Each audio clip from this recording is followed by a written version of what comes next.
Buenos días a todos y a todas otra vez. Mi nombre es Magdalena Freitas, yo soy docente de la universidad hace casi 20 años y generalmente dicto las materias relacionadas con la carrera de producción de moda, ¿sí?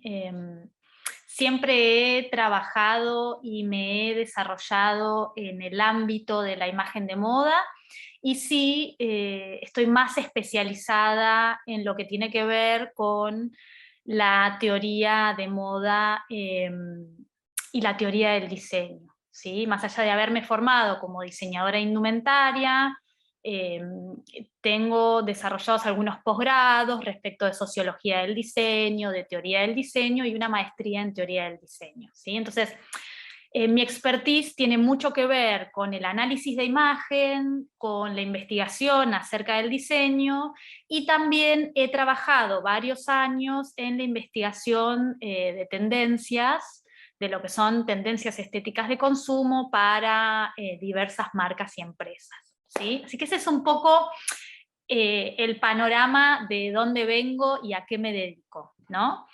¿Qué es lo que vamos a estar viendo hoy en este encuentro del OpenDC 2022? Vamos a estar hablando de la vinculación que tiene el indumento o la indumentaria con las lógicas de género e identidad, ¿sí? Es decir, nos vamos a estar preguntando un poco cómo es esa relación que se produce entre, ¿no?, el género y el indumento como una herramienta, si se quiere, de construcción. ¿Sí? Entonces, para esto vamos a definir un poco, tal vez preguntarnos qué es el género, ¿no? Como reflexionar un poco acerca de la noción de género, tal vez diferenciándolo de la idea de sexo, y poder pensar un poco cómo la indumentaria a lo largo de la historia ha tenido un peso muy importante, no solo en la construcción de las lógicas de género, sino también en la organización social a través de esas lógicas de género. ¿Sí? Yo ahora voy a compartir pantalla, sé que ustedes pueden hacer preguntas y hacia el final hacemos como un ping-pong de preguntas-respuestas, así que todo lo que, las dudas que les surjan, se van escribiendo o lo van escribiendo y después recapitulamos todas esas preguntas y dudas que vayan surgiendo, ¿sí? Bien, vamos entonces a compartir. A ver. Perfecto. Bien. Bueno, entonces un poco como les decía, este encuentro de hoy trabaja con esta idea vinculada a la noción de género, si se quiere, como enfrentada con la noción de identidad. ¿Sí? En algún punto poder empezar a reflexionar qué significan estos dos conceptos, cómo se articulan y qué relación tienen con el indumento o la indumentaria en sí misma. ¿Sí? Seguramente cuando ustedes se anotaron a esta charla, a este espacio, leyeron como este breve resumen de qué planteaba, ¿no?, esta reflexión sobre género versus identidad. Y tiene que ver con poder pensar cómo el indumento en distintos momentos de la historia ha sido una herramienta de lucha y de liberación, una herramienta rupturista en algún punto de ciertos cánones sociales que determinaban un orden, ¿sí? Es decir, poder pensar cómo en ciertos momentos las personas han logrado a través del vestuario, a través de las prendas, liberar o encontrar su propia identidad o su propio yo, ¿no? Corriéndose de lo que se impone socialmente. ¿Sí? Entonces, por eso pensamos en cómo nuevamente en el siglo XXI, porque esto ya sucedió en el siglo XX e incluso, ¿sí?, en tiempos anteriores, sobre todo en Occidente, ¿no?, digamos, en América o en Occidente, esto ya ha surgido, por eso lo planteamos como nuevamente, ¿sí? Y pensar cómo ciertas tipologías, es decir, vamos a llamar tipologías a las prendas, ¿no? A la ropa, cada prenda es una tipología, como ciertas tipologías, ciertos colores, ciertas texturas e incluso siluetas que socialmente se han asociado durante mucho tiempo a, digamos, a determinadas clasificaciones dentro de las personas, es decir, la idea de pensar que algo es femenino o masculino es una clasificación social y cultural, ¿no? Vamos a estar pensando un poco sobre eso y cómo en realidad eso no tiene, digamos, es completamente arbitrario, no tiene un criterio real, ¿sí? Para eso yo les puse como esta imagen inicial, que es de Aaron Philip, que es una persona trans que ha sido modelo de distintas marcas, sobre todo de Moschino. Aaron tiene parálisis cerebral y la parálisis cerebral también le genera todo un problema motriz, por lo tanto está en silla de ruedas. Y esto no le, digamos, en el siglo XXI no le ha planteado un impedimento para convertirse en una persona que pueda estar en una pasarela, ¿no? Algo que tal vez en el siglo XX hubiese sido impensado, ¿no? Y más allá del planteo de la diversidad, de cómo una persona con discapacidad empieza a entrar en el escenario de lo estetizado, ¿no? Tal vez en el siglo anterior esto hubiese sido impensado, sino también pensarlo desde la noción de género, ¿no? Como Aaron, que tal vez desde su biología es hombre, sin embargo, desde su género se autopercibe mujer, ¿sí? Entonces, cómo la prenda en este caso le permite empezar a construir una identidad que sería como completamente contraria a lo que tal vez lo fáctico o lo biológico establecería, ¿sí? Entonces vamos a estar trabajando un poco desde acá. Bien, entonces para poder hacer esta reflexión tenemos que poder definir el indumento, la prenda, ¿no? Es decir, ¿qué es un indumento? ¿Es una prenda o es un adorno? ¿No? Llamamos adorno porque el indumento puede ser algo que me cubre todo el cuerpo, una parte del cuerpo, algo que me afecta la cabeza, algo que me afecta el rostro, los pies, ¿sí?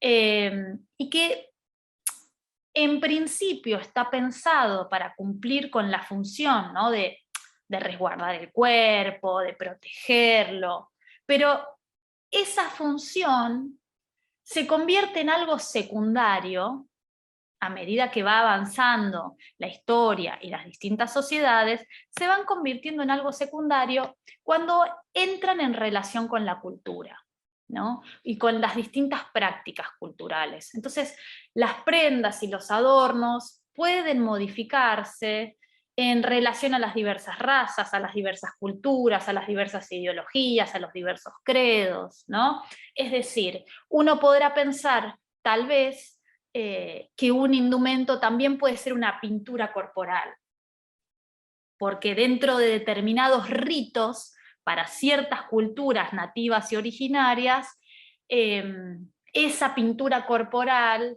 embiste a ese cuerpo y lo convierte en otra cosa, lo carga de identidad, ¿sí?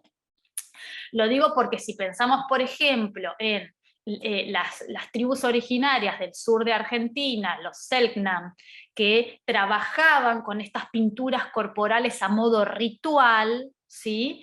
Bien, estos son cuerpos también investidos. Y no solo están investidos, sino que también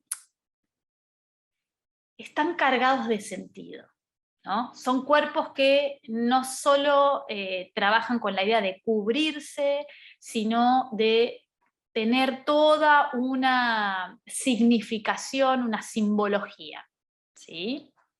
Entonces acá tenemos diversos modos de pensar y cubrir el cuerpo a través de indumentos que esos modos empiezan a ser distintos según las razas, los credos y las religiones, porque están vinculados a los valores de cada sociedad o de cada comunidad, ¿sí? Entonces, para determinadas comunidades, tapar todos los cuerpos es un valor, ese investir y cubrir todo el cuerpo es un valor.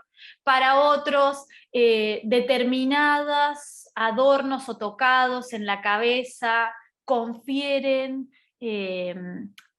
digamos, como ciertos lugares específicos en la cultura y en esa comunidad, es quién es más importante, quién tal vez tiene otro rango, ¿no? El indumento empieza a ser también un elemento que señala cuál es la organización social de esa comunidad, dónde se ubica cada uno, ¿sí? El indumento también nos puede señalar claramente nuestra ideología, ¿no? Es decir, los valores que tenemos y cómo trabajamos y cómo vivimos esos valores en la actualidad o en la cotidianidad, ¿no? Entonces acá tenemos personas vestidas, personas con tipologías que todas son vestidos. Ahora, sin embargo, aunque todas son vestidos, aunque todos esos vestidos tienen el mismo largo modular, ¿no? Yo los veo y son vestidos que todos llegan por debajo de la rodilla, que todos cubren casi todo el cuerpo y demás. En estas dos imágenes, los perfiles de estas personas son muy distintos. Porque por un lado, la mujer que lleva la cartera Chanel es una mujer que está enmarcada en una sociedad lógicamente capitalista. ¿Por qué lo entiendo así? Porque tiene productos de consumo y digamos, de consumo casi ostentoso en algún punto, ¿sí? Mientras que las personas que están del otro lado, en la otra imagen, fíjense que están prácticamente todas vestidas casi iguales. Lo que varía tal vez es digamos, como el estampado de su vestido.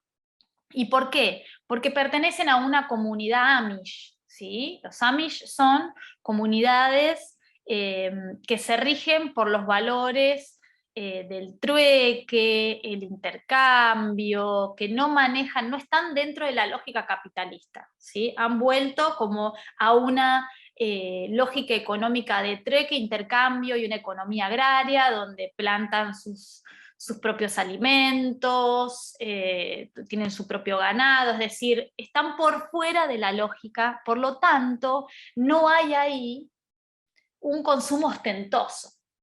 Ninguno se está mostrando al otro, yo me pude comprar esto, yo me pude comprar lo otro, ¿no?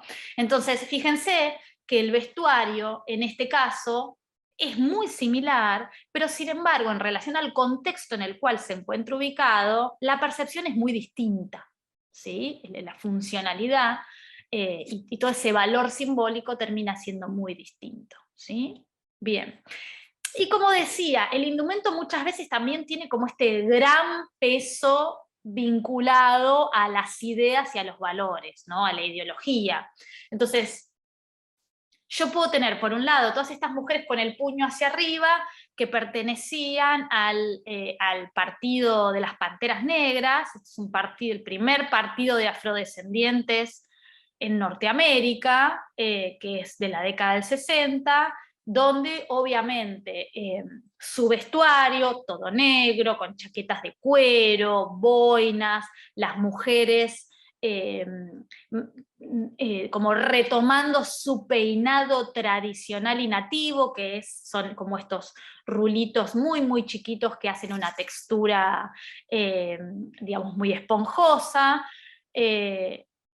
Habla de los valores que esa comunidad trataba de, digamos, como enfatizar, ¿no? De pensar que su descendencia era un valor social y que por eso ellos debían, ¿no?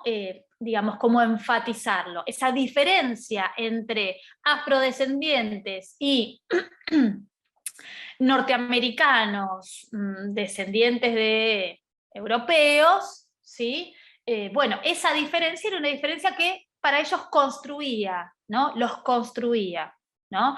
Bueno, en los años 60 tal vez eso, la gente europea o que descendía de europeos no lo pensaba tan así, ¿no? Y por otro lado tenemos, por ejemplo, algo tal vez más nacional, una referencia tal vez más nacional, es como un color determinado en Argentina, que luego eso, digamos, tuvo una repercusión mundial o por lo menos regional, en Argentina el tono del verde del pañuelo vinculado a la, digamos, a la lucha por la despenalización, ¿sí?, de la interrupción del embarazo, se convirtió en un símbolo, ¿sí? Y un símbolo indumentario, porque era un adorno, que incluso se podía traducir en otros tipos de adornos en lo corporal. Las personas que iban a las marchas se maquillaban con este tono, tenían prendas de este tono, tal vez se podían teñir el pelo. Entonces, ¿cómo algo que es completamente inanimado y es un objeto que por fuera de un cuerpo no tiene tanta razón de ser, cobra un sentido completamente diferente cuando embiste un cuerpo, ¿sí? Entonces, vamos a pensar que las prendas, que los indumentos, funcionan al igual que el lenguaje, es decir, son signos, ¿no? Cuando yo digo una oración, construyo una oración en mi cabeza, lo que estoy articulando son signos, distintos signos que son estas palabritas y que cuando se relacionan entre sí construyen sentido. El modo en el cual yo las ordeno construye un sentido que podemos interpretar, quienes me escuchan lo interpretan, espero, ¿no? Lo mismo pasa con el indumento. Cuando yo combino determinadas prendas, yo estoy construyendo un relato de quien lo porta, ¿sí? Entonces, estoy generando discurso, un discurso sobre mí.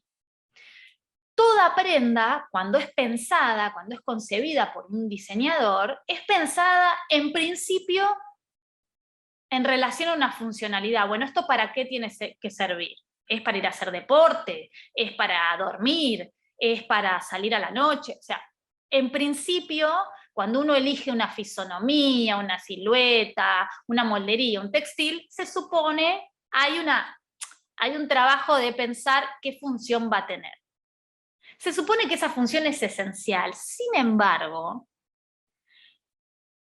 hay otra función que es mucho más importante en la sociedad occidental, que es la función segunda, que es la función simbólica, que excede la funcionalidad de la prenda. Yo incluso preguntaría, ¿cuántos de nosotros realmente consumimos tipologías por necesidad, ¿no? Si pensáramos cuántos pantalones tenemos, cuántas remeras tenemos, o sea, la cantidad nunca respondería a la necesidad, porque seguramente no necesitamos todo eso, ¿sí?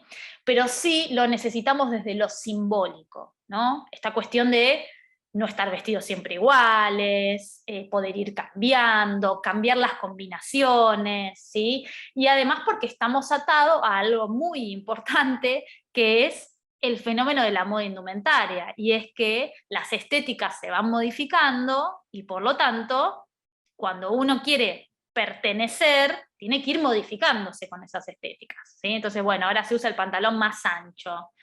Ay, bueno, yo tengo todos chupines, ¿qué hago? Bueno, me voy a comprar otro pantalón que no necesito, ¿no? Entonces a eso voy con la función simbólica, ¿no? Que como las prendas, más allá de cubrirnos el cuerpo, lo que hacen es cubrirnos de significación, cubrirnos de sentido, ¿sí?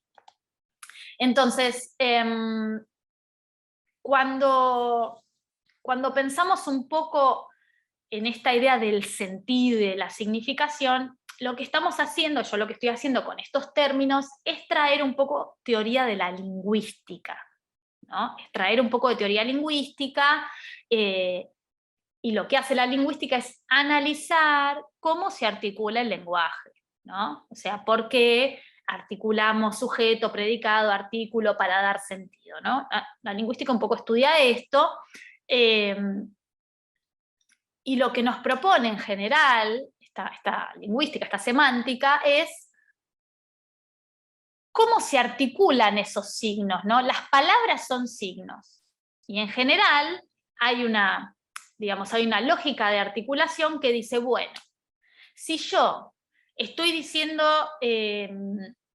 la palabra árbol, ¿no? Este es el ejemplo como que siempre se utiliza para ejemplificar la lógica de significación. Si yo digo la palabra árbol, ¿no? O digo traje, ¿no? Lo que estamos viendo acá, traje. Fonéticamente, traje, tal vez si yo lo dijera en inglés, tal vez podría ser suit, ¿no?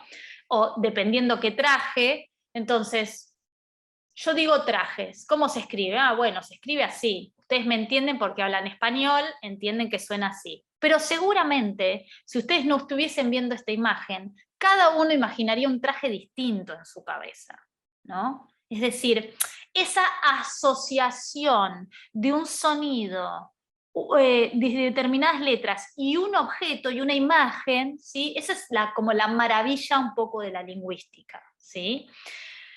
Ahora, ¿qué tiene este fenómeno?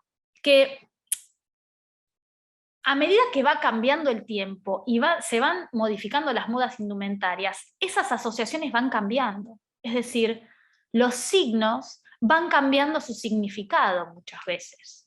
¿Por qué? Porque yo digo traje y algunos lo podrían asociar con, trabajo, formalidad. Y tal vez hoy no. Tal vez hoy el traje se puede asociar con otra cosa. O si yo dijera jogging, imagínense esto, digo la palabra jogging. Si yo hubiese dicho la palabra jogging hace 15 años atrás, todo el mundo hubiese dicho mi abuela, mi mamá, lo que me pongo para dormir. Hoy, la palabra jogging se asocia con una tipología que es completamente actual para salir, que la puedo combinar con un zapato de taco, que me la puedo poner con un saco de sastrería. Entonces, esta lógica de cómo van cambiando de significado los signos tiene que ver con cómo va modificando la cultura y el mercado, ¿sí? Estos sentidos. Y esto también va a pasar con los cuerpos y con el género, ¿sí? O sea, a esto voy, ¿sí? Vamos avanzando de a poquito. Roland Barthes, que es un autor, un semiólogo, un teórico francés ya fallecido, escribió un libro muy interesante que se llama El sistema de la moda y otros escritos. Él dice, el signo es la unión del significado y el significante, del vestido y del mundo, del vestido y la moda, ¿no? Así como el signo es la unión del significado y el significante, ¿sí? También es la unión, cuando yo lo pienso en una prenda, de esa prenda con la cultura, con su contexto, ¿sí? Y cómo ese significado puede ir modificándose, ¿sí? Bien, entonces por eso, digamos, lo relacionamos un poco, el modo en el cual articulamos nuestras prendas, así como el lenguaje, lo relacionamos con la semántica, ¿no? Y esto de cómo la semántica lo que hace es interesarse por el signo lingüístico, que es algo inmaterial, ¿no? Porque la palabra es algo inmaterial en algún punto.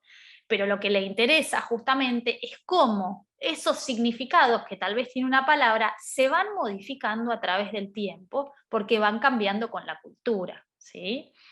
Claramente, por ejemplo, el significado de género se ha transformado completamente desde el siglo XX hasta el siglo XXI, y esa modificación está vinculada a los cambios en la cultura, ¿sí? Bien. Entonces, yo les decía que las prendas, en algún punto, se cargan de sentido. No es que viene alguien y les pone una batería y se cargan de sentido, sino que uno les otorga un sentido, como cierto simbolismo, ¿no?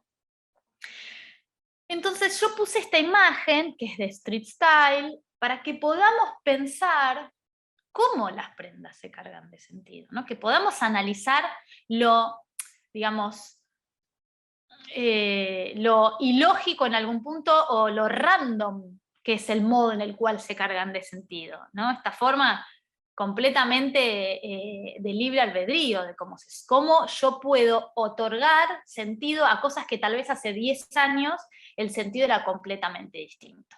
Entonces acá tenemos estas dos personas que están investidas, ¿no? Tienen sistemas de conjunto, y cuando yo me pongo a analizar, bueno, si yo sacara esta imagen de contexto, si yo digo, bueno, esto no es street style, esta persona no está acompañada de otro, con tapado de piel y demás, y saco a esta persona de este contexto y lo pongo en un contexto tal vez en un barrio tal vez un poco más precario, tal vez el modo en el cual yo percibo ese sistema de conjunto es otro. Si lo pongo en un cuerpo distinto, tal vez de mayor edad, tal vez mi percepción es otra, ¿sí? ¿A qué voy con esto? A que esta combinación de prendas, que si yo las analizo, ¿qué son?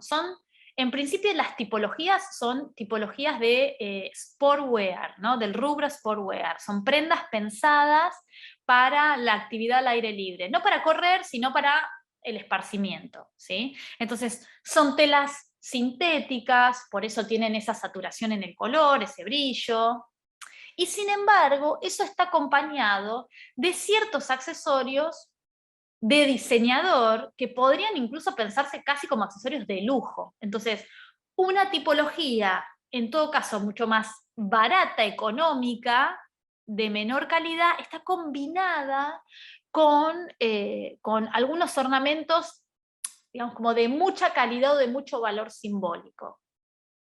Esa combinación exótica, entre comillas, es lo que carga de sentido este sistema de conjunto, ¿sí?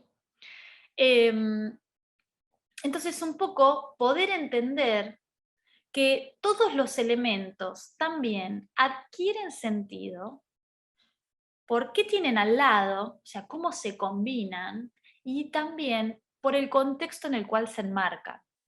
Tal vez, repito, si yo saco este sistema de conjunto, lo pongo en un cuerpo tal vez no tan hegemónico, ¿no? Y lo llevo a otro contexto, posiblemente no lo leeríamos del mismo modo, no tendría la misma significación, ¿sí? Entonces, lo que nos dice Roland Barthes es que significar quiere decir que los objetos no transmiten solamente información, ¿no? Soy un buzo de deporte, sino sistemas estructurados de signos, esencialmente sistemas de diferencias, oposiciones y contrastes. Es decir, esta articulación de elementos que uno puede, dependiendo del sector de donde venga, pensarlo como canchero, solo es canchero porque hay muchos otros que no están vestidos así y que nunca combinarían esto de este modo, ¿no? Y que esta combinación solo es canchera en un ámbito, ¿sí?, donde nadie necesita comprarse una prenda deportiva por necesidad, ¿sí? Bien, avanzo entonces. Entonces sí, lo que vamos a pensar es cómo, ¿no?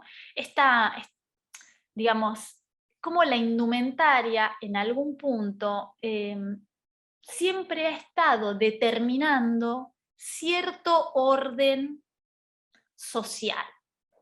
¿Y por qué esa indumentaria, a través de su significación, ha estado también determinando cierto orden social? Bueno, porque muchas veces su estructura ha definido el tipo de cuerpo que puede portar esa prenda, ¿sí? Y ha naturalizado un determinado orden, ¿sí? Que esto es un poco lo que nos, lo que nos plantea esta frase, ¿sí? Es cómo la indumentaria es parte de la cultura, ¿no? Y cómo muchas cuestiones y muchos rasgos propios de la indumentaria a veces construyen una mirada sesgada de la cultura, ¿no? Cuando yo digo esto es femenino y eso es masculino, en realidad es una mirada sesgada, es decir, estoy acotándome a lo que se supone ha naturalizado la indumentaria, ¿sí? Entonces, si yo en realidad hiciera, ¿no?, como un recorrido histórico del indumento, bueno, digamos, hasta la Edad Media hombres y mujeres en general han vestido casi las mismas tipologías, casi las mismas, ¿no? Como estas túnicas largas que no delineaban demasiado el cuerpo, que no exaltaban fisonomías, ni diferencias de las fisonomías.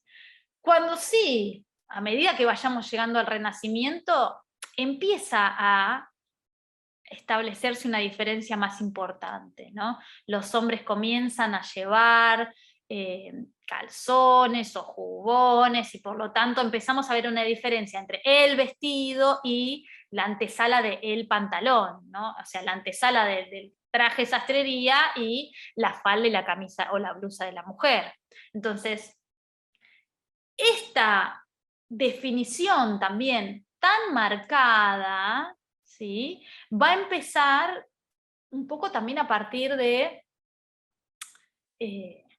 digamos, de la influencia de la religión católica, la noción del pudor, y como empezar a establecer estas lógicas un poco más vinculadas en términos del rol de la mujer en lo social, el rol del hombre en lo social, ¿no? Entonces, cuando pensamos en el siglo XX, ¿sí? Sí es cierto, si vamos hacia la década del 20, hombres y mujeres tienen un vestuario muy definido, ¿sí? Los hombres siempre portan sastrería, ¿sí? Cuando hablo del rubro sastrería estoy hablando de todo lo que hace a el traje sastre, el jaqué, el smoking, ¿sí? Digamos, todas las piezas que se componen dentro del rubro sastrería y que formaban parte de la vestimenta del hombre, ¿no? A lo que se aludía la idea de lo masculino. ¿Y qué otra cosa se otorgaba a lo masculino? Bueno, una gesticulación, un modo de caminar, un modo de hablar, como un tono de voz, determinadas actividades, ¿no es cierto? O sea, los hombres trabajaban, eh, podían tomar alcohol, podían fumar, podían salir por la noche solos, mientras que las mujeres estaban ligadas a la noción de lo femenino y que por lo tanto lo femenino tenía que traducir fragilidad, inocencia, em, por lo tanto, las mujeres que llevan faldas, ¿sí? En medias para no, digamos, para no dejar ver su piel, llevan adornos en su pelo o en su cabello, accesorios, ¿sí? Y también tienen un modo de hablar, un tono, cómo deben sentarse las mujeres con la falda, e incluso los temas de los que pueden hablar. Hay ciertos temas de los cuales las mujeres no podían hablar. Sin embargo, ya en el siglo XX, incluso en épocas anteriores, empezamos a poder detectar cómo el indumento empieza a ser parte de ciertas actitudes disruptivas dentro de ese orden, ¿no? Binario, hombre-mujer. Y es incluso ese orden binario muy naturalizado por las prendas, ¿no? O sea, la indumentaria nuevamente siempre como que va asentando ese orden. Todo lo que fue, digamos, esta idea de las chicas garzón, ¿no? En la década del 20 se las llama garzón porque pensemos que la fisonomía de la mujer, o sea, la biología, el cuerpo biológico de la mujer en la década del 20 se modifica muchísimo respecto de la Belle Époque, o sea, respecto de lo que fue el 1900. ¿Por qué? Porque en el 1900 tenemos fisonomías biológicas de mujeres muy voluptuosas, con mucho pecho, con mucha cadera, eso obviamente exaltado por el corset. ¿Por qué? Porque el fin social de la mujer era reproducirse. Por lo tanto, una mujer productiva es una mujer que puede amamantar y que puede parir. Caderas grandes, pechos prominentes, ¿sí? van a atravesar la Primera Guerra Mundial, muchas de las mujeres van a realizar las labores de los hombres que se fueron a la guerra, muchas mujeres hacia la década del 20 ya no les interesa ni casarse ni tener hijos, es decir, muchas cosas culturalmente cambiaron en la sociedad occidental a partir de la Primera Guerra Mundial. Y eso impacta en la biología. Las mujeres son muy delgadas, no tienen, no exaltan, ¿no?, sus características biológicas distintivas, pechos, caderas, y por lo tanto empiezan como a tener una fisonomía desde la silueta similar al hombre. Y muchas de ellas comienzan a llevar su pelo más corto, ¿sí? Sobre todo porque piensen que el pelo más corto era más práctico, en un momento donde no había tiempo ni a veces no había posibilidad de bañarse. Entonces, las Garzón van a ser estas mujeres que empiezan a elegir tomar ciertas tipologías que se entendían como masculinas, como por ejemplo el pantalón, e incluso empezar a realizar actividades que se supone eran masculinas, como salir a la noche solas, ir a bailar a un club o a un bar, tomar alcohol, fumar, ¿sí? Y decir lo que pensaban.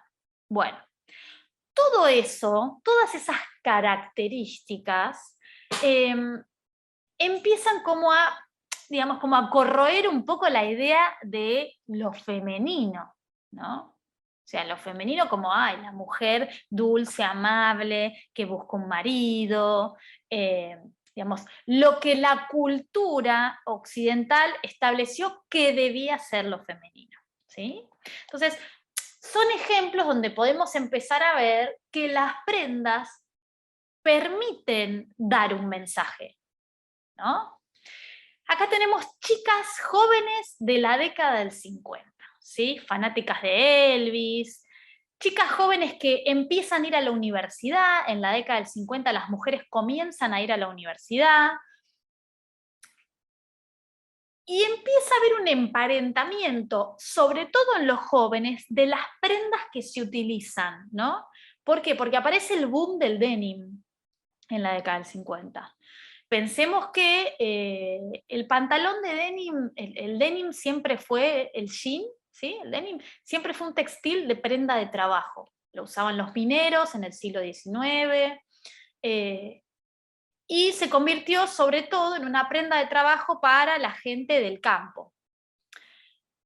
Pero en la década del 50 empiezan a surgir estereotipos para el segmento joven, ¿no? Después del baby boom, en Estados Unidos tiene como un gran, digamos, una explosión de una generación joven, producto del baby boom, y todos estos jóvenes buscan nuevos modelos, porque su modelo ya no era su papá, no querían ser como su papá, querían ser otra cosa.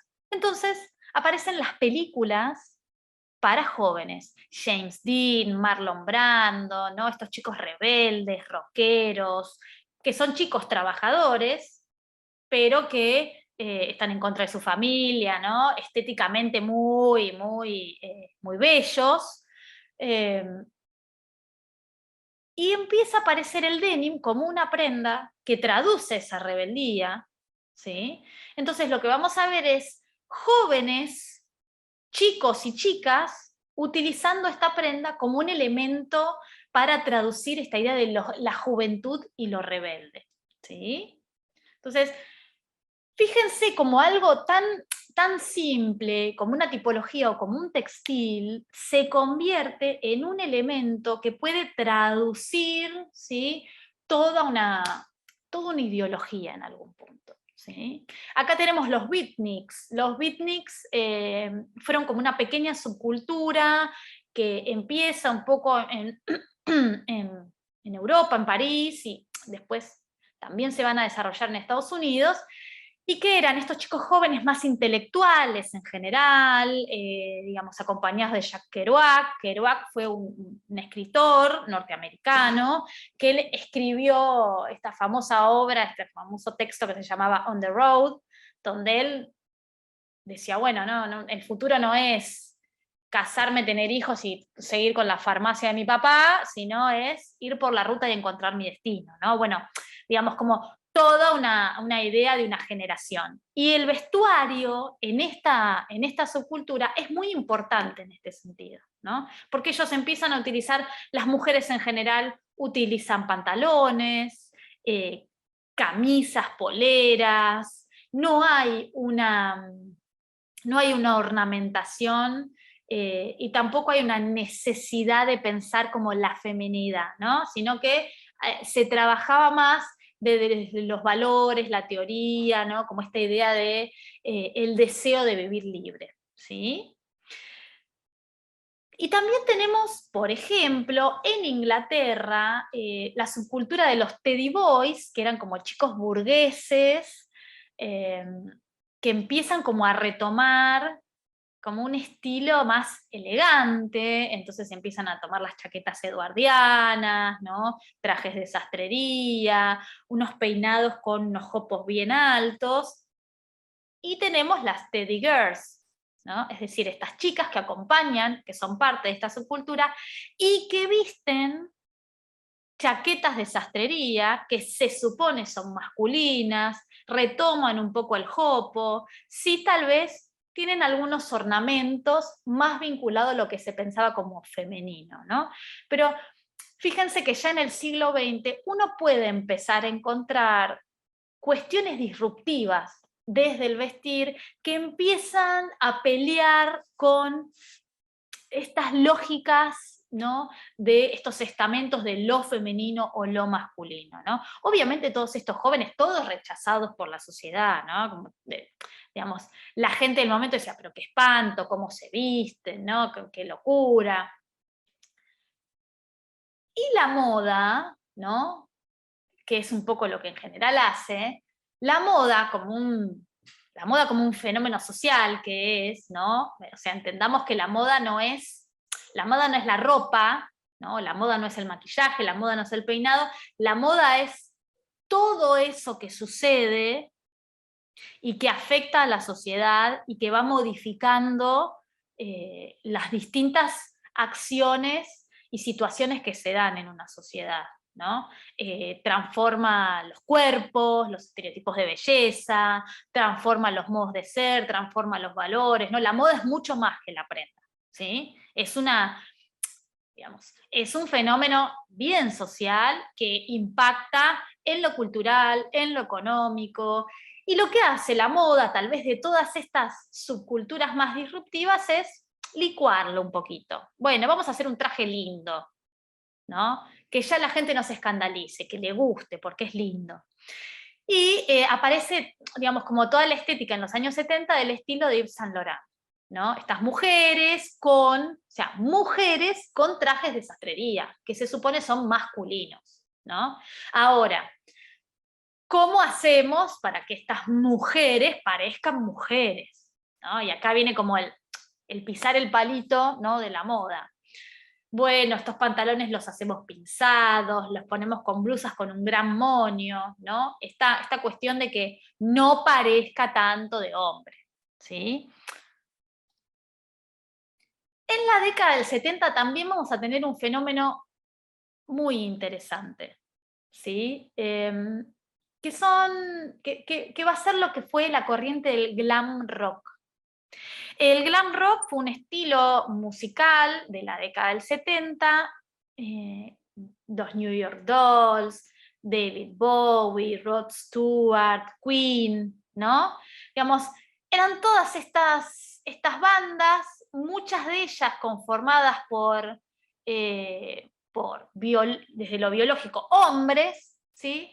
Pero que estos hombres se maquillaban con distintos estilos que generalmente usaban las mujeres, vestían prendas y texturas que generalmente usaban las mujeres, eh, y hay digamos, como una intención muy interesante de poner como en jaque, ¿no? Este estamento de lo femenino y lo masculino, ¿no? Bowie, los New York Dolls, Rod Stewart, empiezan a traer un desafío de esta segmentación del mercado y del orden de la sociedad en lo binario, ¿no? Cómo determinadas texturas no podían ser portadas por hombres, porque si eran portadas por hombres, esos hombres eran como de dudosa identidad, ¿no? Y tener una dudosa identidad era un karma social, ¿sí? Entonces es interesante poder empezar a ver estos fenómenos disruptivos que empezaron como a desarticular, enseguida fueron como neutralizados, ¿no? Pero hicieron como un ruido en su momento, ¿sí? Entonces, hay algo que es, ¿no? que es importante y es interesante de pensar, y es que más allá de todas estas disrupciones y estos cambios, la lógica, ¿no? La lógica binaria, heteronormativa, la noción de la American Way of Life, vivo en el barrio, con todos con la casita linda, o sea, no veo a nadie que no sea de mi clase social, me compro el auto, ¿no? La noción de progreso a través de lo material, la idea de la heladera llena, ¿no? como representación de la riqueza, y la construcción de hombre-mujer como lo normal, es una lógica que se ha mantenido aún en el siglo XXI. Y aunque al día de hoy es algo que está siendo dinamitado mucho más fuerte, yo diría, es una lógica que persiste y que en este momento de tanta disrupción se pone cada vez más fuerte, ¿no? Digamos, se está polarizando cada vez más, ¿no? O sea, como que no se produce una mayor comprensión y aceptación de la diferencia, sino una polarización de la diferencia, ¿sí? Nosotros seguimos viendo la presencia de estas, digamos, como de estas lógicas binarias y normativas en las imágenes de moda indumentaria muy fuertemente. Lo podemos ver sobre todo a nivel nacional en las campañas, en las publicidades de vía pública, en la publicidad en televisión, en los programas de televisión. Y esto sigue sucediendo también en el resto del mundo. Tal vez en otras partes del mundo es trabajado o un poco más trabajado, pero aún esta polarización es muy persistente, ¿sí? Incluso si lo pensamos, o sea, estamos viendo, por ejemplo, una campaña de Calvin Klein, ¿no? Una marca que, bueno, de repente en su campaña para Norteamérica, bueno, tenemos un afrodescendiente todo tatuado que lleva la prenda de ropa interior de Calvin Klein, excelente, ¿no? Y sin embargo, hoy podríamos pensar que hay cuerpos que tal vez tienen una genitalidad que responde a la biología del hombre, pero sin embargo también tienen senos. Entonces, ¿cómo sería la publicidad de Calvin Klein? Porque también son consumidores que necesitan ropa interior, ¿sí? Entonces, detrás siempre de cada imagen hay claramente una ideología, ¿no? Hay una agrupación de valores que nos hacen accionar de forma performativa, ¿no? Que nos llevan a tomar decisiones, que nos dirigen por determinado u otro camino, ¿sí? Entonces, si nosotros pensamos en valores y hablamos de esa polarización que yo les decía, podemos pensar en, por ejemplo, la noción de familia como un valor, ¿no? Y acá tenemos dos familias, son claramente dos familias. Dos familias para las cuales la familia es un valor, porque son dos familias que se mantienen unidas, son dos familias que han convertido la noción de familia en un elemento de venta? Totalmente, porque tanto la familia real británica como las Kardashian han hecho de su familia un negocio, ¿sí? Ahora, fíjense el discurso de familia visualmente desde el vestuario que propone cada familia, ¿sí? Por un lado, tenemos la familia real británica, ¿de qué nos habla? Nos habla de un discurso binario heteronormativo, ¿no es cierto? Hombre, mujer. El hombre que lleva pantalones, camisa y suéter. La mujer que lleva vestido. Por lo tanto, sus niños, ¿cómo se visten? Los niños llevan pantalón, la niña lleva vestido. Y el niño que es muy pequeño lleva pantalones cortos, ¿no? Una lógica que es casi de primera mitad del siglo XX. ¿Sí? La mujer lleva el pelo largo, el hombre tiene el pelo corto. Si vamos hacia el otro lado, perdón, y una lógica patriarcal, ¿no? En la familia británica, porque es el hombre el que decide, el que va a reinar, ¿no? A diferencia de su abuela. En el caso de las Kardashian, bueno, no podemos pensar acá en una noción de identidad ligada a la idea de sexualidad o de biología. No podemos pensar en eso. ¿Por qué? Porque vemos todas mujeres. Aún si dentro de todo su grupo, su papá es una mujer trans. Son todas mujeres. Y sus vestuarios hablan de una identidad femenina, entre comillas. Entonces, por lo tanto, esto continúa siendo una familia. Vemos la niña vestida al igual que ellas, con pelo sintético, ¿no? Vemos faldas, vemos vestidos, vemos pelo largo, pelo corto, ¿sí? Pelo recogido, pelo suelto, es decir, vemos una propuesta completamente distinta de lo que se plantearía en un retrato familiar, ¿sí? No responde a las lógicas conservadoras, pero sí tiene que ver y propone la idea de familia, ¿sí? Es decir, en ambos casos estamos hablando de un valor, en ambos casos vemos familias, pero sin embargo son familias que dentro de la lógica actual son completamente opuestas en relación a sus valores, ¿sí?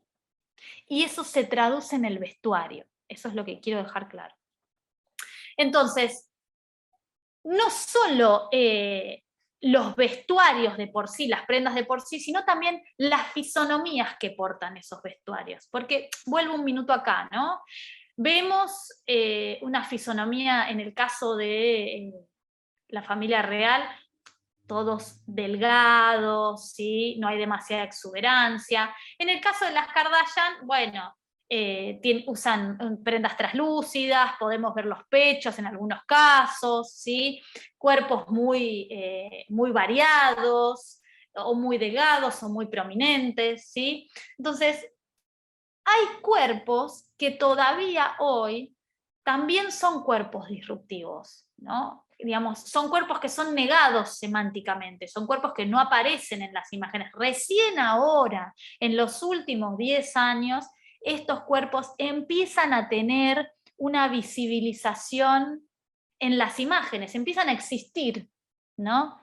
Empiezan a dejar de ser negados por el discurso estético, ¿sí? Y no solo cuerpos, digamos, cuerpos y, digamos, cuestiones vinculadas a esos cuerpos. No solo fisonomías en cuanto a siluetas, sino también la idea de estas fisonomías que fueron invisibilizadas porque no respondían como a los cánones normativos de belleza. Una mujer con vitiligo que tiene su cara manchada, no, ¿cómo puede estar en una foto de una revista de moda? O alguien que le falte un miembro, ¿no? Digamos, la idea de género también se vincula con la noción de belleza normativa, ¿no? La belleza normativa de estos valores más europeizados, ¿sí? Y obviamente, ¿no? Todas estas personas que forman parte de una gran comunidad y que empiezan a ser consideradas como minorías, son minorías porque no aparecen representadas, ¿no? Se piensan como los menos, y además son disidentes, o sea, ¿no? Como que no forman parte, rompen con toda esa codificación que uno naturalizó, ¿sí? Entonces, en este caso, acá tienen una imagen de quien hoy se autopercibe como Elliot Page, ¿sí? Un actor que en su momento fue Ellen Page, una actriz, y fíjense que antes de su transición, ya en digamos, incluso en las editoriales de moda, el vestuario empieza a ser un vestuario que retoma la idea de lo masculino, ¿sí? O esta chica trans que está haciendo su transición y que elige, para sentirse niña, vestirse de rosa, ¿no? Como muchas veces el impacto cultural que tienen las asociaciones con ciertos colores, texturas y prendas es tan fuerte que las propias personas que sufren ese impacto cultural lo absorben, ¿no? Porque ¿por qué debería vestirse de rosa para sentirse niña? Podría ser niña de cualquier color, ¿sí? Bien, entonces,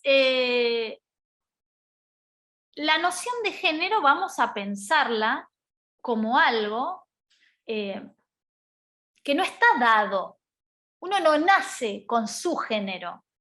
El género se construye al interior de la cultura, desde la niñez y durante toda nuestra adultez, ¿no? Entonces voy a leer este extracto de Judith Butler, que es una teórica vinculada a la teoría de género, que empezó en la década del 70 y que nos dice que la realidad de género sea creada a partir de actualizaciones sociales sostenidas, significa que las verdaderas nociones de género, de sexo esencial y una verdadera o ilusoria masculinidad y feminidad son también construidos, ¿no? Es decir, el género se construye, e incluso la idea de sexo. ¿Por qué? Porque uno puede tener una genitalidad que se asocie con el hombre, pero aún así su corporalidad, su estructura ósea,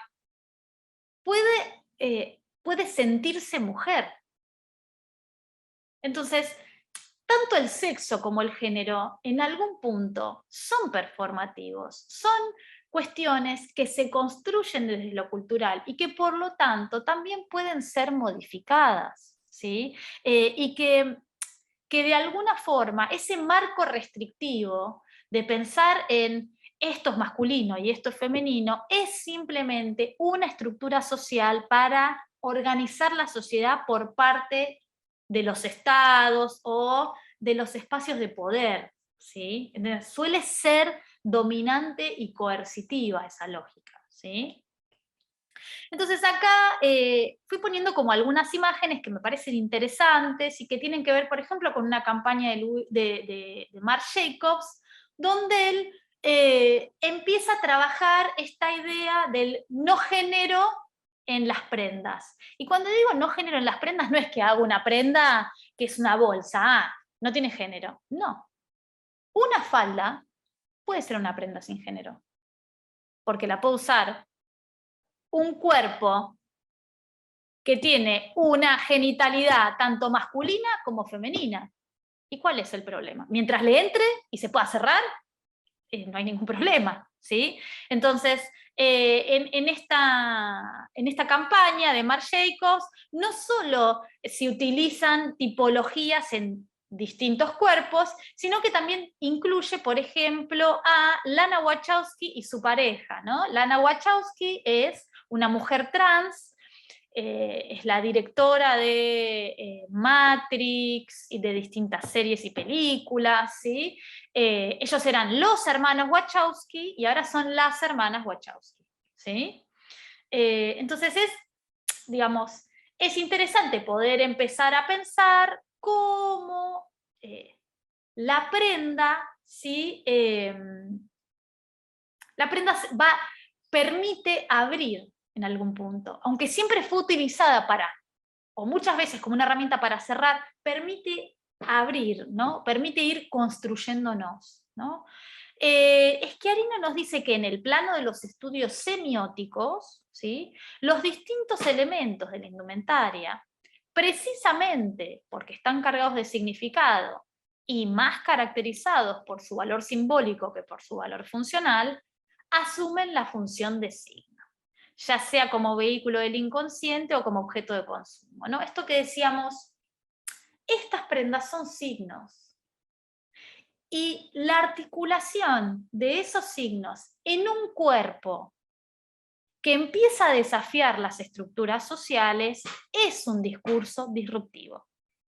Y es un espacio donde dar la batalla, ¿no?, por la identidad.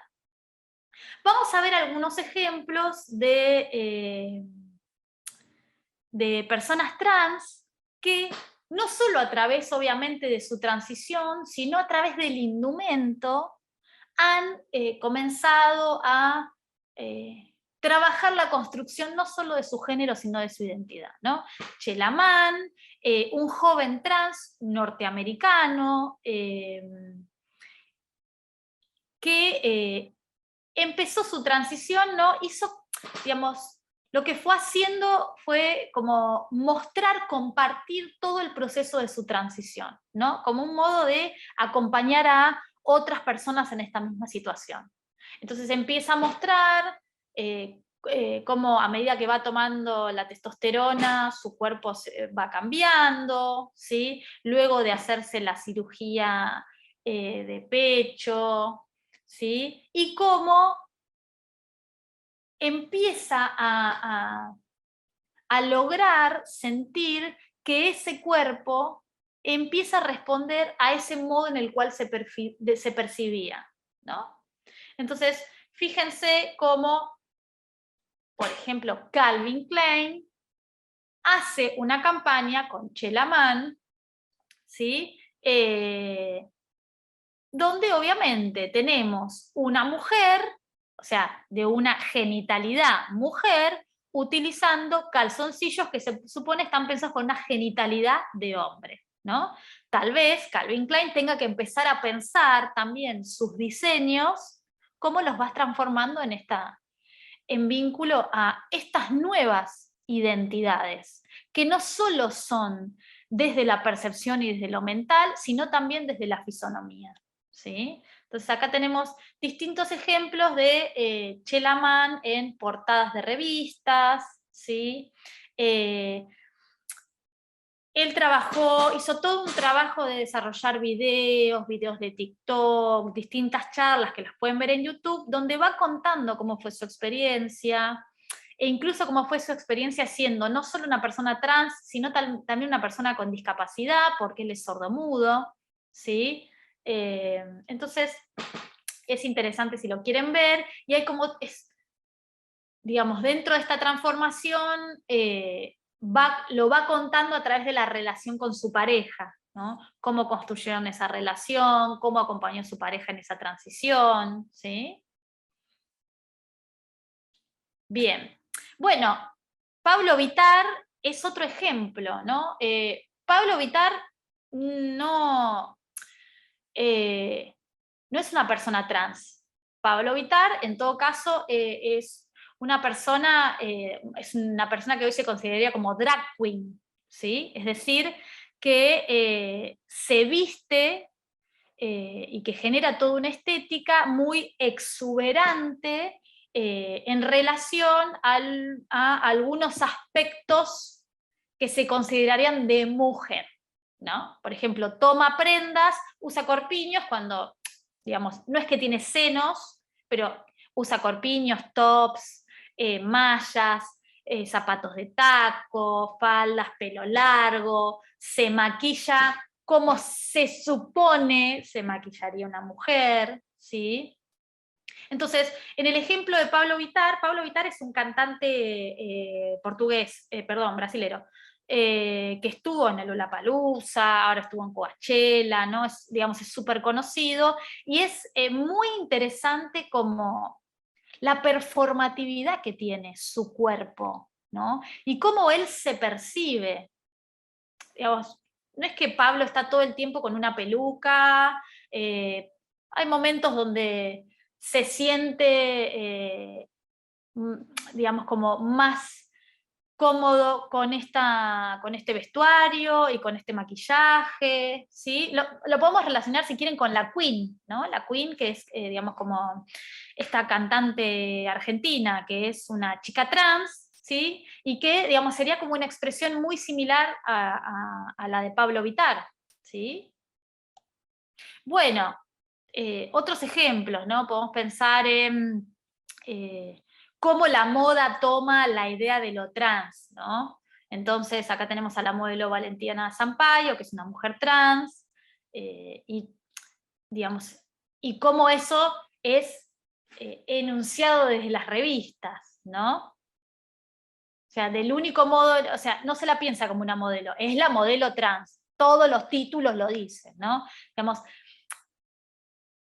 hay algo interesante, yo creo, a pensar, y es en la posibilidad de naturalizar ciertas cuestiones que permitan también empezar a tomar la diferencia como algo positivo, ¿sí? Y no como una cuestión a señalar, ¿sí? Bueno, Estrella Vázquez pertenece como a, digamos, como una cultura, digamos, como un sector de la cultura mexicana, donde dentro de esta pequeña cultura hay ciertas personas trans, ¿sí? No trans, sino, vamos a decirlo si se quiere, como travesti, porque muchas veces el trans tiene que ver con, digamos, como hacer cambios en su propio cuerpo desde lo biológico, ¿sí? Son desde la genitalidad hombres que visten como las mujeres, ¿sí? Y que en realidad cumplen todas las funciones sociales dentro de su cultura que son de la mujer: bordar, cocinar, y que no son para nada negadas por esa cultura, sino que son valorizadas como estas mujeres que han elegido este camino, ¿sí? Entonces, es interesante cómo incluso en pequeñas culturas existen también como estas posibilidades de elección, ¿no? Y estas búsquedas. Bueno, Jonathan Van Ness también, como un estereotipo, si se quiere. Él es un hombre, ¿no?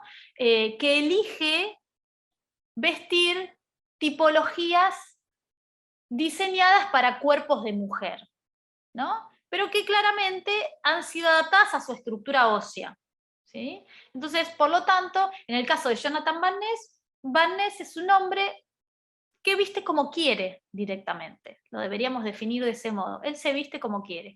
Utiliza zapatos de taco, faldas, transparencias, vestidos, moños, ¿no? Eh, y que, digamos, empezamos a ver una cantidad de matices respecto a la noción de género que están muy vinculados al vestir, ¿sí? Bueno, Tío Germain sí es un chico trans, eh, que digamos, ha desarrollado toda su transición también un poco a lo Chelamán, como mostrando un poco cómo ha sido su transición, y que además va jugando un poco, ¿no? Va jugando con la idea del vestuario, en tanto las prendas que se supone son de hombre o se supone son de mujer, ¿sí? Bueno, Hunter Schaffer, que es como al momento como una de las chicas trans, ¿no? más conocidas en este momento por la serie Euphoria, ¿sí? Ella protagoniza en la serie Euphoria como a esta chica trans, ¿sí? que se relaciona con el personaje de Zendaya. En este caso, lo mismo, digo, acá tenemos una chica trans que tiene tanto genitalidad masculina, ¿sí?, como una fisonomía, en todo caso también femenina, porque tiene pechos, porque toda su estructura ósea, su voz, trabajan desde la idea de lo femenino, ¿no?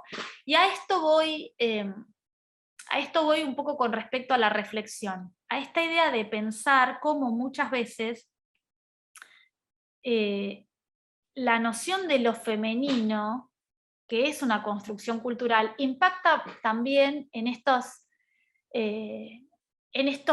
personas que buscan, ¿sí?, aferrarse tal vez a un modelo que es construido, ¿no? Porque, digamos, Hunter podría ser mujer de cualquier forma, no necesitaría tener una voz finita, el pelo largo, senos, pero sin embargo también hay como ciertas cuestiones muy fuertes de lo cultural, ¿no?, que van empujando también, digamos, a la elección de las siluetas, las prendas y demás, ¿no? Bueno, finalmente Elliot Page, ¿sí?, ya después de su transición, ¿sí?, y cómo uno puede ver en las distintas entrevistas o en las galas donde aparece, siempre, cuando aún era Ellen, siempre vestía sastrería, ¿sí?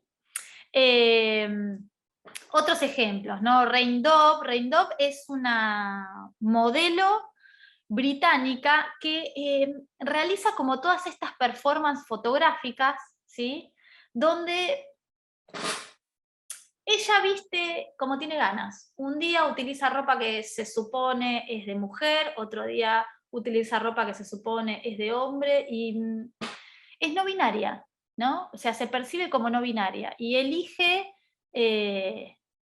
¿no?, lo que quiere hacer. Y realiza como estas fotoperformances que me parecen súper interesantes de cómo se puede vivir la identidad, ¿no?, sin pensarlo de un modo estructurado. Entonces, si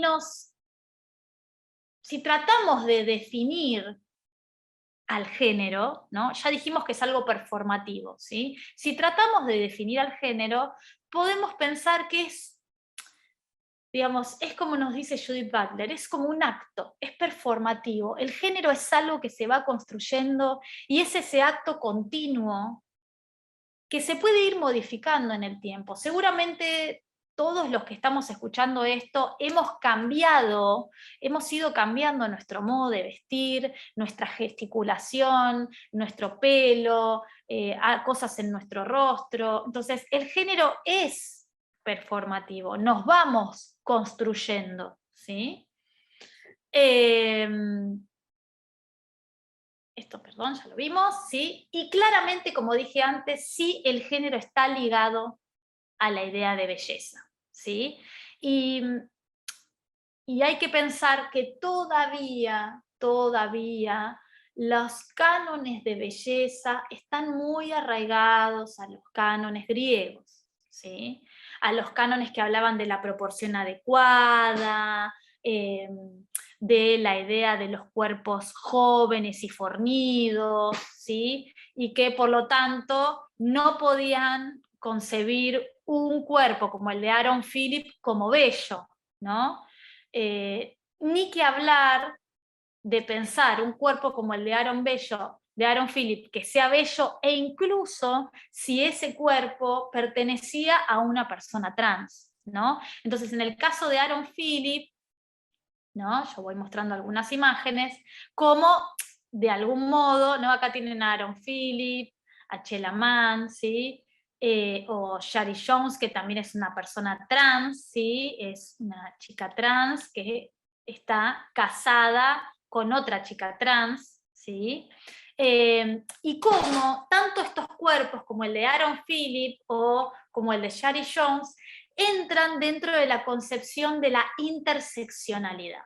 La interseccionalidad sería como, digamos, es acá lo define como un enfoque disciplinar, pero es casi como una teoría que piensa en cómo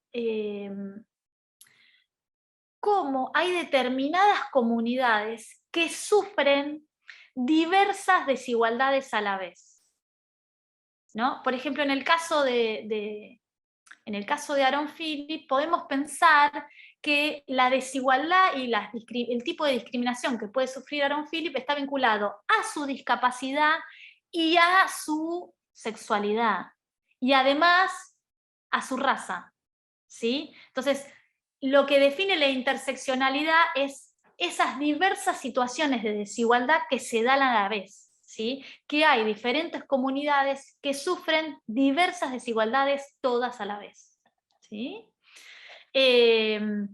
Entonces, digamos, lo mismo podríamos pensar de estos cuerpos que no son hegemónicos y que además pertenecen a personas afrodescendientes que aún al día de hoy sufren situaciones de discriminación, ¿sí? Y más aún si su corporalidad y su gesticulación y sus modos no responden a una lógica binaria normativa, ¿no? O sea, ¿por qué un hombre viste de rosa? ¿Sí?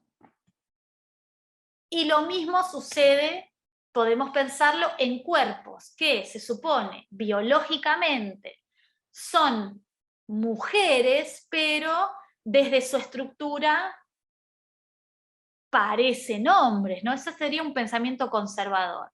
Las mujeres que realizan deporte y que tal vez hacen deportes, digamos, como de gran rendimiento, ¿no? Como las hermanas Williams, ¿no? Entonces, ¿por qué estos cuerpos, ¿no? No pueden ser considerados también cuerpos bellos, ¿no? Acá también entra una cuestión de género, ¿sí? Acá empieza también a jugar esta idea de lo femenino y lo masculino, ¿no? Y lo primero que se dice de estas mujeres es, ¡ay, qué masculinas que son! Cuando en realidad simplemente son mujeres que son deportistas, ¿sí? Bien, entonces, por lo tanto, si el género es algo performativo, la identidad también lo es, ¿sí? Si buscamos una definición en Google, lo que nos dice Google es que la identidad es considerada como un fenómeno subjetivo, de elaboración personal, que se construye simbólicamente en interacción con otros. Es decir, la identidad se construye a partir de la diferencia. Yo soy en tanto y en cuanto hay otros que no son yo, y que gracias a esos otros que no son yo puedo existir. Eso es lo más importante de la identidad, ¿sí? Y que esta identidad va ligada también a los distintos grupos y contextos socioculturales que compartimos, ¿sí? Entonces, fíjense cómo, por ejemplo, Harnam Kaur, que es una mujer británica, ¿sí? Que tiene barba. Y que nada, ella tiene esta condición de que tiene barba, y llegó un momento que dijo, yo soy una mujer con barba, soy bella y me voy a maquillar y me voy a vestir y voy a pintar mis labios y voy a peinar mi barba. Y esta idea de lo híbrido, ¿no? De pensar que lo que rechazaría la idea de lo femenino, cómo una mujer va a tener barba, ¿no? ¿No? Las mujeres nos depilamos la cara para justamente no tener una característica que se supone es masculina. En este caso, vemos una mujer con barba que es una mujer, ¿sí? Y que viste como mujer y tiene un cuerpo de mujer, pero tiene barba. Esto es la identidad, ¿no? Es empezar a reconocernos gracias a las diferencias, ¿no? Conchita Wurst, que es cantante y es modelo, ¿sí? Lo mismo, utiliza prendas, tipologías que se considerarían de mujer cuando su fisonomía es de hombre, ¿sí? Billy Porter, o este hombre, ¿sí? Que él se sentía cómodo usando falda y tacos, y lo acompaña con su camisa con corbata.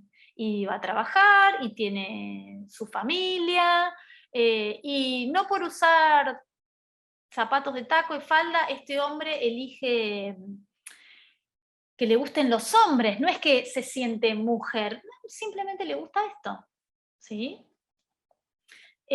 O estas distintas mujeres trans, ¿sí? Que empiezan a tratar de disfrutar de su cuerpo en la playa sin sentirse observadas, ¿no? Porque tienen senos, pero también tienen pene. Entonces, hay que entender que el vínculo entre el género y la identidad no necesariamente la idea de la sexualidad tiene que definir el género, no necesariamente el género tiene que definir la identidad. Las prendas son signos que depende de cómo los articulamos, construyen un discurso. Y cada día ese discurso puede ser distinto. Y es una elección, ¿no? Y tiene que ver con la libertad de cada uno, o de la posibilidad de sentirse libres para poder construir ese discurso cada día, ¿sí? Entonces, tenemos, ¿no? A Flor de la B, ¿sí? A Mariana Genesio, ¿no? Mujeres trans que, o a, ay, siempre me olvido el nombre que tiene, el hijo del presidente, es espantoso que lo enuncie así, pobre, pero no recuerdo su nombre, y que en este caso, por ejemplo, él es una drag queen, ¿no? Él realiza todos estos looks que utiliza sobre todo para hacer un show, ¿sí? Pero que él se percibe como no binario, no es ni hombre ni mujer. Entonces, como también lentamente, muy lentamente, en Argentina, algunas marcas empiezan a integrar estas diversidades a sus imágenes, ¿no? Empezar a integrar estas diversidades a las imágenes de indumentaria y de moda indumentaria en Argentina permiten abrir el espectro social, ¿sí? Y empezar a naturalizar la diversidad, ¿sí? Por lo tanto, para cerrar, vamos a cerrar con esta pequeña frase de Levinas. Levinas fue un filósofo, ¿sí? Ya fallecido, que trabajó siempre con la idea de la otredad, ¿no? Y él dice, el pensamiento comienza con la posibilidad de concebir una libertad exterior a la mía, ¿sí? Es poder concebir la posibilidad de que todos son libres y que por lo tanto la diferencia nos construye como sociedad, ¿sí? Habla de nosotros también. Bueno, voy entonces a dejar de compartir, ¿sí? Y en todo caso, si hay preguntas o comentarios, los escucho.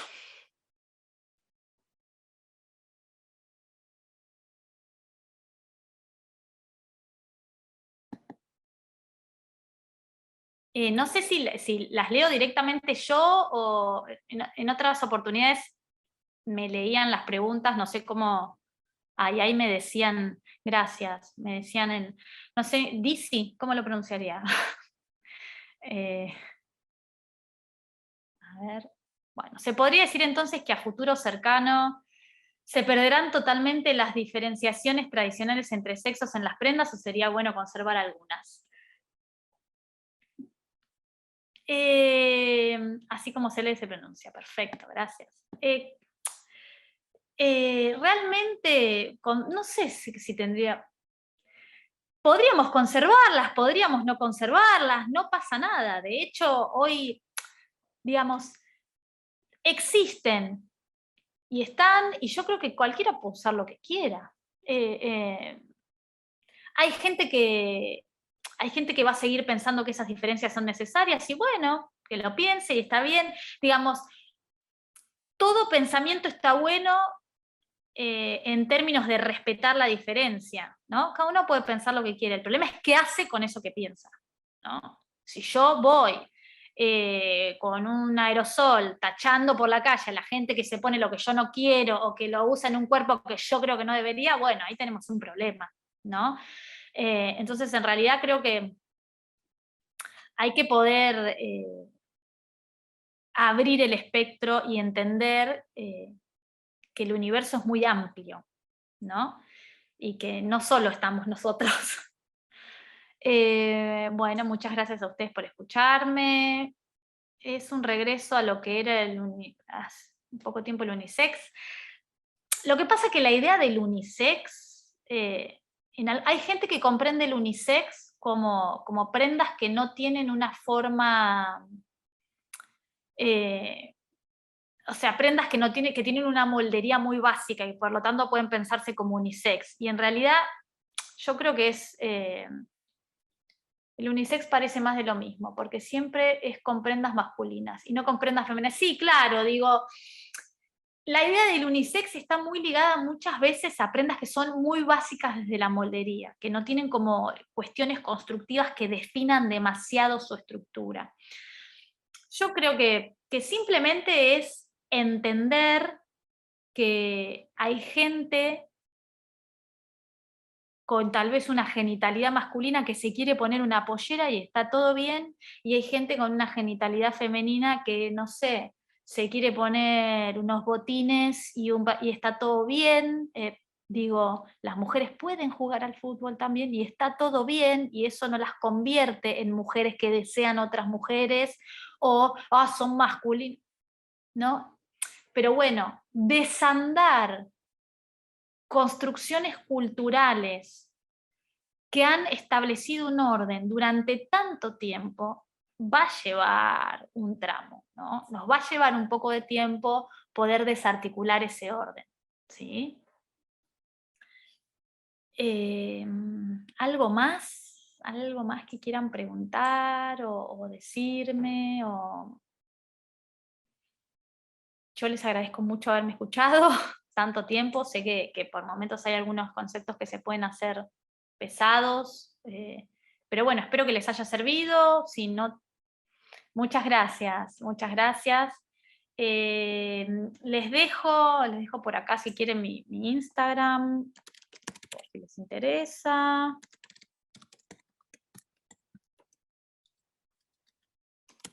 Y cualquier cosa me pueden escribir. Muchas gracias a todos por conectarse y por escucharme. Ahí les dejo el Instagram. Y bueno, cualquier cosa me pueden escribir o lo que quieran. La mayoría de los textos estaban mencionados, ¿sí? Así que tienen los autores ahí también. El término unisex es extraño, pero en definitiva se podría repensar también como una manera de incluir a los diferentes géneros en una tipología. Sí, sí. A ver, hay una cuestión arquitectónica, que es que la moldería, que sería como la arquitectura del cuerpo, responde a volúmenes específicos.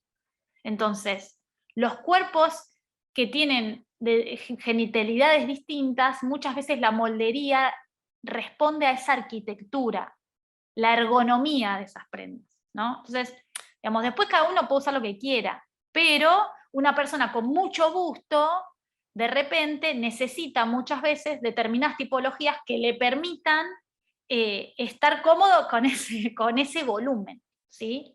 Entonces, sí, tal vez no hay que pensar en femenino, masculino, hombre, mujer, sino que son arquitecturas vinculadas a biologías particulares, que eso no significa que el género deba apegarse a eso, ¿sí? Bueno, muchas gracias a todos y nos vemos en la próxima. El próximo jueves voy a estar dando otra charla de estas, así que si se quieren sumar, serán todos bienvenidos y bienvenidas. Muchas gracias por todo.